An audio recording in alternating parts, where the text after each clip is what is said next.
Hola, muy buenas a todos. Bienvenidos al plató de Economies and Juris. Hoy tenemos el placer de contar con Maite Pozo, abogada penalista y directora ejecutiva en Maite Pozo Abogada y vocal del Grupo de Derecho Penal del Colegio de Abogados de Granada. Bienvenida, Maite. Muchísimas gracias, buenas tardes. Hoy vamos a hablar sobre un caso acorde a un delito de robo de un artículo de lujo. Maite, por favor, háganos un breve resumen. Pues en relación con este caso que vamos a exponer, como bien has dicho, se trata de un robo, bueno, de un presunto delito de robo de un artículo de lujo, en concreto de un robo con violencia o intimidación. En este caso en concreto se trata de un nacional italiano, aunque vivía en Bruselas, que en el momento de su detención su mujer contacta a través de mí, a través de la página web. Yo no eran unos clientes que yo conocía, y me cuenta a su mujer, que además no hablaba bien el español, hablaba italiano y nos entendimos como meramente pudimos, pero bueno, era fácil debido a la similitud en algunas palabras entre el italiano y el español, pues que me había dicho que me estaba contando que la policía de repente había irrumpido en su habitación de hotel y que se lo habían registrado todo y que estaban buscando dinero y si no, un artículo de lujo, un reloj de la marca Rolex, que estaba valorado aproximadamente en más de 23.000 euros. Ella me comenta que habían venido a pasar unas vacaciones a la Costa del Sol y que habían detenido a su marido y que no sabía. Pues bueno, pues efectivamente ponemos en marcha la maquinaria, como todo abogado penalista que asiste a detenidos, inmediatamente pues nos ponemos en contacto con la policía. En este caso fue en concreto la Policía Nacional de Marbella. En concreto hay un grupo especializado que se dedica a este tipo de robos, en concreto de artículos de lujo, y me comentan que efectivamente se encuentra detenido este señor en la dependencia de la comisaría de Marbella y que está siendo detenido por un presunto delito de robo con violencia. También a un ciudadano inglés, en este caso, que al parecer pues tanto él junto con otro chico que también se hospedaba en el mismo hotel, pues habían intentado sustraerle, empleando violencia, pues ese artículo de lujo.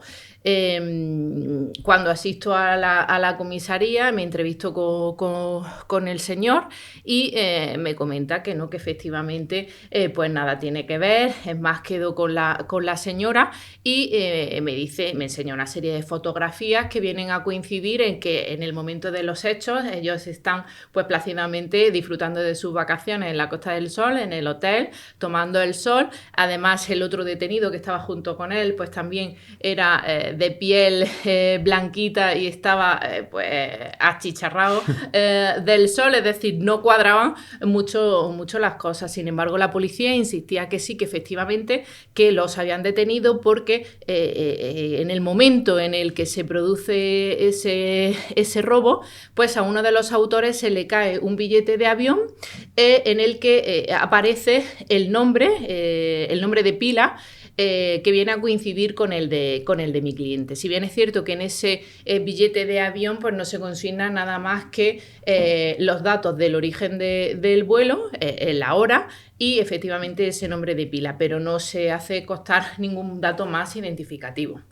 Mi cliente, como he dicho con anterioridad, efectivamente es italiano, pero volaba desde Bélgica y por lo tanto no coincidía con ese billete, porque ese billete sí tenía con origen de una ciudad italiana. Entonces, efectivamente coincidía el nombre, pero no coincidía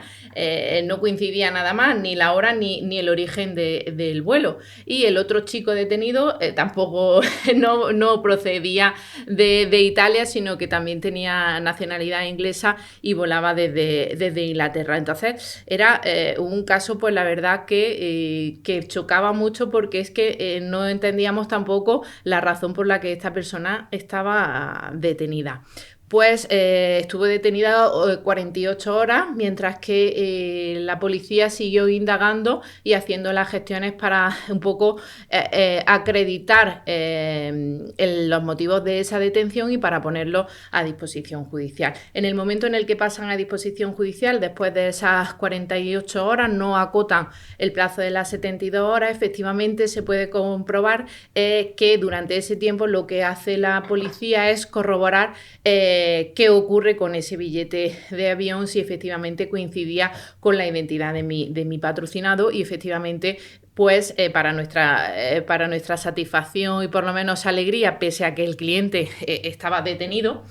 y privado de libertad, pues que efectivamente no coincidía ese billete, no coincidía con los datos del documento de identidad. La policía en ese tiempo, en esas 48 horas, había pedido información a la compañía aérea para que aportaran más datos de filiación de la persona titular de ese billete.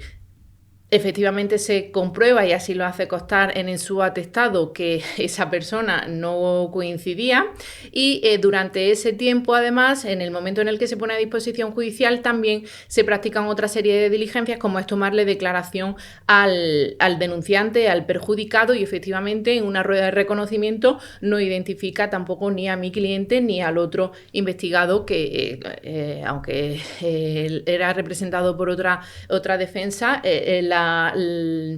la estrategia de defensa era la misma, puesto que nada tenían nada que ver, y además entre ellos que ni siquiera se conocían. Pues efectivamente, ahí nosotros, en base a todas esas pruebas que aportamos, no solamente el hecho de que durante ese tiempo mi patrocinado estaba en el hotel, solicitamos las cámaras no solamente del hotel, sino también del lugar donde se cometió el robo, y efectivamente ninguna de las pruebas venía a coincidir con que mi patrocinado pudiera tener alguna mínima participación en los hechos. El perjudicado, insisto, no lo identifica, es decir, no correspondían las características del autor con los de mi patrocinado. Pese a ello, la Fiscalía interesó, se celebró una comparecencia del artículo 505 de la Ley de Enjuiciamiento Criminal en base a la gravedad de los hechos, puesto que estamos hablando de un robo con violencia o intimidación, y las penas son elevadas, pueden ir desde 2 a 5 años, y por lo tanto en este tipo de delitos es prácticamente muy habitual que por parte de la Fiscalía se solicite esa comparecencia para solicitar algún tipo de medida cautelar. En este caso la Fiscalía insistió, pese a lo que la propia policía recogía en su atestado, pues interesó la prisión provisional, cosa a lo cual las defensas nos opusimos, puesto que era claro, era evidente que no existía ni el más mínimo indicio que desvirtuara la presunción de inocencia ni de mi patrocinado ni del otro investigado. Sin embargo, el juez instructor en este caso no acordó la prisión provisional, sí estimó nuestra pretensión de esa libertad provisional, pero sí adoptó una serie de medidas cautelares, como que era comparecer los días 1 y 15 ante el juzgado de instrucción de Marbella, cosa que también nos parecía un poco descabellado, puesto que eran ciudadanos que no tenían su residencia aquí en España, que además había quedado acreditado que venían simplemente de vacaciones. Entonces, como una persona que tiene su vida hecha fuera de España, que además tiene su trabajo, cómo iba a abandonar su ciudad, su trabajo, para venir a comparecer, para asegurar su presencia durante la instrucción del procedimiento. Ese auto de medidas cautelares se recurrieron y el mismo fue desestimado. En el mismo momento en el que quedó en libertad, nada más llegar al despacho, solicité el sobreseimiento y el archivo provisional, puesto que era claro que no había ningún indicio que acreditara su participación en los hechos y que desvirtuara su presunción de inocencia. Sin embargo, la misma fue rechazada sistemáticamente. Sistemáticamente, una y otra vez, porque se solicitó en varias ocasiones, puesto que el perjuicio que esta persona se le estaba ocasionando por estar inmerso en un procedimiento judicial, que además era evidente que nada tenía que ver, era muy perjudicial, y el hecho de tener que venir a comparecer ante los juzgados de instrucción, pues también lo era muchísimo más perjudicial. Se rechaza esa solicitud de sobreseimiento, como he dicho, sistemáticamente hasta el punto que por parte de la Fiscalía se emite un escrito de acusación, es decir, existía una acusación formal frente a estos dos señores por un delito de robo con violencia en el que se les solicitaban 4 años y medio de prisión. Estamos hablando de penas muy elevadas y además del pago de una indemnización por el valor del objeto sustraído, que eran aproximadamente más de 23.000 euros. Una vez que ya estaba el escrito de acusación, bueno, pues nada más que nos quedaba por esperar al juicio, bueno, emitir nuestro correspondiente escrito de defensa, oponiéndonos a esos hechos y a esa calificación jurídica, a esa grave acusación, y esperar al juicio. Sin embargo, nosotros seguíamos insistiendo en esas gestiones, en esa solicitud de sobreseimiento, y de repente aparece un auto pese a haber ya un escrito de acusación, un auto acordando el sobreseimiento y archivo del procedimiento. Antes de ese auto de sobreseimiento, el propio juez dicta un auto de apertura de juicio oral, se nos da traslado para designar a abogado y procurador para presentar ese escrito de defensa, pero sin embargo, días posteriores, de repente aparece ese auto de sobreseimiento o archivo dándonos finalmente la razón y yendo en contra de sus propios actos por parte del juez. Vale, y después de esta intervención se me plantean dos dudas. En base a la calidad de las pruebas, valor probatorio que había a su favor, ¿por qué el Ministerio Fiscal siguió adelante? Y en cuanto a las medidas cautelares, ¿por qué también siguieron adelante? ¿Por qué en ningún momento no se quitaron y siguieron en vigor? Pues la fundamentación que nos daba tanto la Fiscalía y luego el juez instructor, en este caso, argumentaban en sus resoluciones judiciales, era que efectivamente existía esos indicios o esas pruebas, pero que consideraban que eran propias aportarlas en la fase de instrucción, pero que la decisión final, es decir, la decisión del enjuiciamiento, de enjuiciar a una persona, pues correspondería al juzgado de lo penal, al juez de lo penal en este caso. No quería mucho, yo creo, que mojarse, pero era claro, las pruebas eran claras y evidentes. Pero, sin embargo, decían que, la decisión final o el momento para determinar sobre la existencia de la desvirtuación de esa presunción de inocencia o no era del juzgado de lo penal. Era como que lo iban dejando un poquito correr. Vale, y si un abogado se viese en la misma situación en la que estuviste, que el fiscal declina reunirse contigo, ¿qué le dirías a un abogado o cómo le dirías? Plantea esta situación de una forma pues, que sea solvente y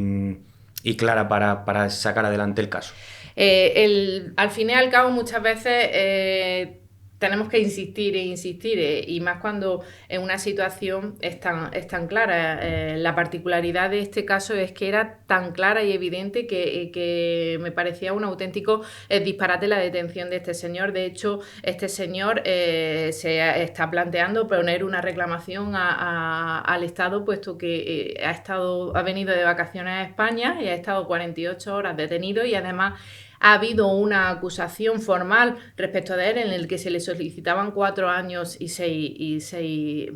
meses. Es decir, que porque apareció ese auto finalmente acordando ese archivo provisional, yo creo que al fin y al cabo esto obedece a un mal funcionamiento de la Administración de Justicia, de la dejadez o de los errores que como humanos podemos tener, y sin embargo hay un perjudicado, que en este caso es este señor, porque desde el primer momento no había pruebas respecto de él. Entonces muchas veces no nos queda más que otro remedio que ser insistentes y